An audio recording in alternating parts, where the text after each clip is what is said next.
نحمده ونصلي على رسول الكريم اما بعد فقد قال الله تعالى في الكلام المجيد والفرقان الحميد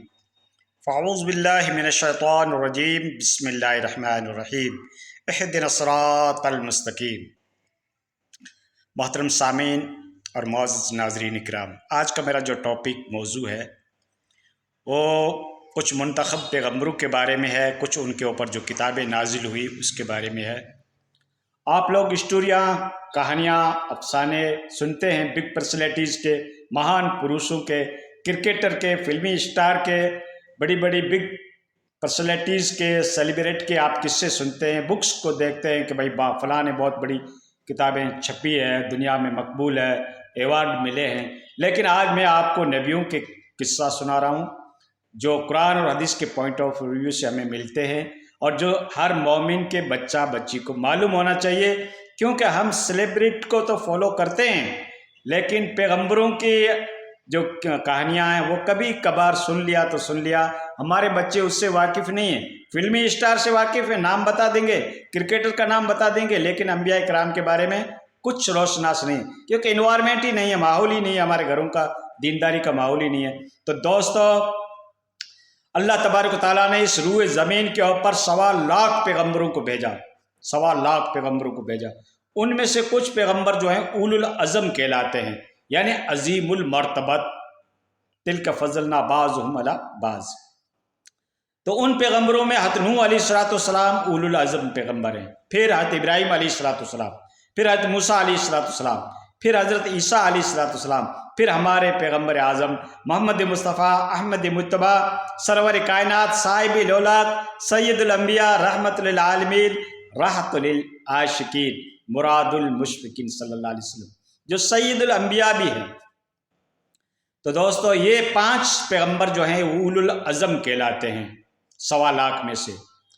اور حضرت ابراہیم علیہ السلام کی ملت کے اوپر تو ہمارا مذہب بھی تو ہے، قرآن بھی کہہ رہا تمہارے باپ ابراہیم کی ملت کے اوپر تم کو بھیجا گیا ہے۔ تو دوستو، حضرت ابراہیم علیہ السلام کی 2 عورتیں تھیں، ایک کا نام تھا سارہ، یہ آپ کی فرسٹ عورت تھی، بڑی خوبصورت حسین عورت تھی حضرت سارہ۔ اور ایک بادشاہ تھا اس زمانے کا، نمرود ہو یا کوئی دوسرا بادشاہ رہا ہو، وہ ظالم بادشاہ تھا۔ جب حضرت ابراہیم علیہ السلام اپنی گھر والی کو لے کر بادشاہ کے دربار میں جاتے ہیں تو حضرت ابراہیم علیہ السلام نے اپنی گھر والی کو پہلے کہہ دیا تھا کہ تم کہنا کہ میں اس کی بہن ہوں، اور وہ ظالم بادشاہ تھا، کچھ بھی کر سکتا تھا۔ تو جب وہ بادشاہ کی خدمت میں گئے، دربار میں حاضر ہوئے، تو بادشاہ نے بار بار اس کی طرف ہاتھ کرنے کی کوشش کی، لیکن اللہ کی طرف سے معجزہ ظاہر ہوا، وہ اپنے ہاتھ کو ان کے ٹچ نہیں کر سکے، ان کو تکلیف ہوتی رہی۔ بہرحال پھر اس بادشاہ نے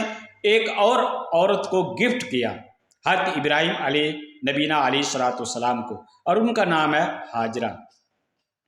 تو یہ گفٹ تو کیا تھا سارہ کو خدمت کے لیے، لیکن سارہ نے پھر گفٹ کیا حضرت ابراہیم کو، انہوں نے اپنی گھر والی بنا لیا۔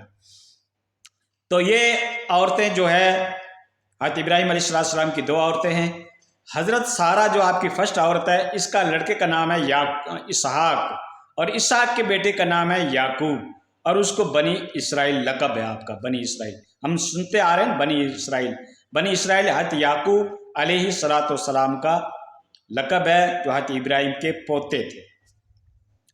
اور حضرت ہاجرہ کو یا حاجر کو، عربی میں حاجر ہے، ہم اسے اردو میں ہاجرہ کہتے ہیں، ان کو اللہ کے نبی جو حضرت ابراہیم علیہ السلام تھے، انہوں نے جا کر مکے کے بیاباں جنگل کے اندر چھوڑ دیا۔ حضرت اسماعیل بھی اور حضرت ہاجرہ بھی وہاں رہنے لگے، بیاباں جنگل تھا۔ تو حضرت ہاجرہ نے کہا کہ کیا یہ اللہ کا حکم ہے؟ تو حضرت ابراہیم علیہ السلام نے کہا کہ اللہ کا حکم ہے۔ تو اس کے اوپر انہوں نے صبر کر لیا۔ نبی کی عورتیں بھی کتنی مواحد ہے، کتنا اللہ کی ذات کے اوپر یقین رکھتی ہے۔ بیاباں جنگل جہاں کوئی ذریعہ نہیں، لیکن آج دیکھو اللہ تبارک تعالیٰ نے وہاں پر تمام پبلک کو وہاں پہ آنے کے لیے کہہ دیا، اور 11-12 لاکھ پبلک آتی ہے حج کے موقع کے اوپر، 11-12 ملین آتی ہے، جو آج کے دور کے اندر 50 یا 60 لاکھ بنتا ہے، پبلک آتی ہے۔ تو حضرت ابراہیم علیہ السلام کی عورت کو، ہاجرہ کو، اللہ کا حکم ہوا اور انہوں نے چھوڑ دیا مکے کی بیاباں جنگل کے اندر۔ اور آپ کی عورت جو تھی سارہ، اس کا لڑکا جو تھا اسحاق، اس کا لڑکا جو تھا وہ یعقوب، اور پھر یعقوب کی نسل میں یوسف علیہ السلام اور دیگر پیغمبر جتنے بھی موسیٰ، عیسیٰ آئے، یہ آگے سلسلہ چلا، جو بنی اسرائیل کے اندر بہت سارے پیغمبر آئے، لیکن حضرت اسماعیل جو حضرت ہاجرہ کی اولاد میں تھا بچہ، ان کی نسل میں چل کر آگے چل کر ہمارے نبی اکرم محمد مصطفیٰ احمد مجتبیٰ صلی اللہ علیہ وسلم کی ولادت باسعادت ہوتی ہے۔ اسماعیل کی اولاد میں صرف ایک ہی نبی بنا جن کا نام ہے محمد مصطفیٰ صلی اللہ علیہ وسلم، اور تمام انبیاء کرام کے اوپر فضیلت رکھتے ہیں، تمام انبیاء کرام کے اوپر مرتبہ رکھتے ہیں۔ تو یہ اولو العزم جو پیغمبر ہیں، حضرت نوح علیہ السلام، حضرت ابراہیم علیہ السلام، حضرت موسیٰ علیہ السلام، حضرت عیسیٰ علیہ السلام، اور ہمارے پیغمبر محمد مصطفیٰ صلی اللہ علیہ وسلم۔ اب دیکھیے کہ جو آسمانی صحیفے اترے، جو کتابیں اتری، وہ مختلف دور میں اترتی رہی۔ صحیفے تو کئی پیغمبروں کے اوپر اترے، لیکن بڑی بڑی کتابوں کے 4 نام ہیں۔ زبور جو ہے یہ حضرت داؤد علیہ السلام کے اوپر نازل ہوئی، اور زبور کہتے ہیں ٹکڑے کو، حصے کو، پارے کو، ٹھیک ہے۔ اور پھر حضرت موسیٰ علیہ السلام کے اوپر جو کتاب نازل ہوئی اس کو کہا جاتا ہے توریت، اور توریت کی میننگ بنتی ہے قانون یا درس و تدریس کی کتاب، یہ اس کی میننگ بنتی ہے۔ اور پھر حضرت عیسیٰ علیہ السلام کے اوپر جو کتاب نازل ہوئی اس کو انجیل کہا جاتا ہے، اور انجیل کی اردو میں معنی بنتی ہے بشارت کی، خوشخبری کی۔ اور پھر ہمارے نبی صلی اللہ علیہ وسلم کے اوپر جو کتاب نازل ہوتی ہے اس کا نام ہے قرآن۔ قرآن کہتے ہیں سب سے زیادہ پڑھی جانے والی کتاب۔ تو یہ 4 کتاب ہے جو آسمانی سے نازل ہوئی۔ زبور ایک چھوٹا سا صحیفہ تھا، اس لیے تو یہودی کلیم کرتے ہیں کہ یہ تو داؤد علیہ السلام کا کلام ہے یا اس کا شاعرانہ کلام ہے، ان کی پکتیاں ہیں، یہ یہود کا ایک کلیم کرتے ہیں، جبکہ وہ اللہ کی جانب سے صحیفہ اترا تھا، اس کو زبور کہا جاتا ہے۔ داؤد علیہ السلام کو اللہ تعالیٰ نے خوش لحانی دی تھی، شیریں لشاں تھے، بہترین قسم کی وائس اور آپ کی آواز تھی، لذیذ تھی، انٹرسٹڈ فل تھی داؤد علیہ السلام کی، اس لیے یہودی کہتے ہیں کہ ان کا کلام ہے، بلکہ زبور جو ہے وہ اللہ کی کتاب ہے۔ تو دوستو میں نے آپ کو بتا دیا یہ 4 آسمانی کتابیں ہیں جو پیغمبروں کو دی گئی، وہ اپنی جگہ پہ صحیح ہے، اس زمانے کی شریعت کے حساب سے صحیح ہے، لیکن آج کل اس کو ٹیمپر کر دیا، ٹیمپر فارم میں ترمیم کر دیا، ہستکشپ کر دیا، من مانی اس کے اندر داخل کر دی۔ تو جو یہ پرانی کتابیں توریت ہے یا اس زمانے کے جو صحیفے ہیں اس کو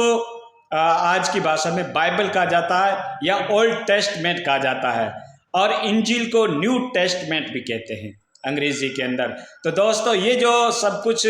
اللہ تبارک و تعالیٰ کے جو پیغمبر تھے ان کے اوپر یہ کتابیں نازل ہوئی، اور اللہ تعالیٰ نے ان کو عظیم المرتبت بنایا، اس کا مقام بہت بڑھ چڑھ کر ہے،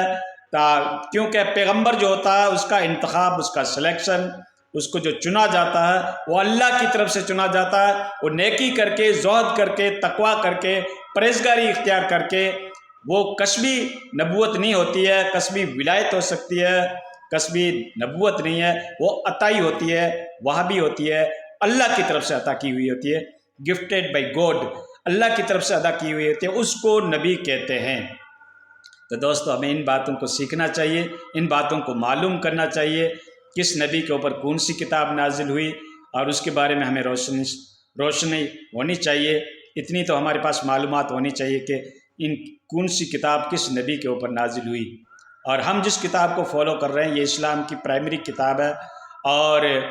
دنیا کی سب سے پڑھی جانے والی کتاب ہے۔ نیٹ کے اوپر آپ معلوم کرو کہ دنیا میں سب سے زیادہ کتاب کون سی پڑھی جاتی ہے، آپ کے سامنے کلام پاک کا لفظ آئے گا۔ تو دوستو یہ اللہ کی کلام ہے، اس کو فرقان بھی کہا جاتا ہے، حق اور باطل کے بیچ میں تمیز پیدا کرنے والی بھی یہی کتاب ہے۔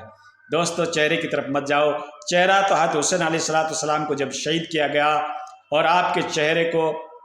جب عبداللہ بن زیاد کے یہاں کوفے میں پیش کیا جاتا تو آپ کے چہرے کے اوپر کالا خضاب لگایا ہوا تھا، بسمہ نام کی ایک بوٹی ہے اس کا۔ چہرے کی طرف مت جاؤ، بات کی طرف جاؤ، اور باتیں ہمیشہ آپ کے لیے میں بڑی دور اور بڑی مشقت کے ساتھ جا کر ڈیپ لرننگ کر کے ڈھونڈ کے آپ کے لیے لاتا ہوں، تاکہ آپ کے علم کے اندر اضافہ ہو، اور ہمارے بچے دیندار بنے، دین سے جڑ جائے۔ مولوی لوگ جو آپ کو قصہ کہانیاں سے جوڑتے ہیں، وہاں سے ہٹ کر آپ صحیح عالم کی، صحیح شریعت کی ٹرک پہ آ جاؤ، اہدنا الصراط المستقیم کے مصداق بن جاؤ۔ قرآن اور حدیث کے پوائنٹ آف ریویو سے کیا حقائق ہیں وہ آپ کے سامنے پورا کلیئریفیکشن ہو جائے، اور آپ قرآن اور حدیث کے منہج کے اوپر چلنے والے بن جاؤ، اور نیک اور صدیقین اور شہداء اور صالحین کی صفوں میں جا کر شامل بنو۔ اللہ تعالی ہمیں ان باتوں کے اوپر عمل کرنے کی توفیق سے نوازے۔